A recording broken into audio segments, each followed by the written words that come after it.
adamların yani düşünce demeti sağlığından başlap ortam vardı sırada diliyede. O yetişen ortamı, onu görüyen görülüsü, o sahnelarda yani sahneler her türlü oluyandır. O maskala nemesinde diyecek sahneler vardır. O nemesinde bir küçük toy tomoşu öz başına bir nemesi vardır. Yani sahnacığı. Ondan ulu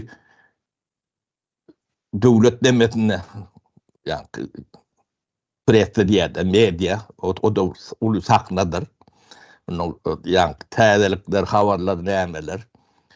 Hem yani in yokorku yani prezident onun çok töwereği, çok aşağı töwereği şu taydan şekil alyandır.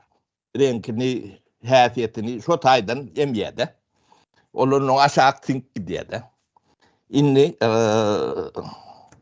yani Türkmenistan'da doğulan adam, men Türkmenistan'da doğulmadım Türkmenistan, ne 91. yılda dördü dip bilen adamlar, yoğurdun in yok ornemetinde oturan adamlar. Onun propagandası ne diyorlar? O propagandasına kim ne diyorlar? Ne boncuk mu sahipleri diyor. Onun sunmadığı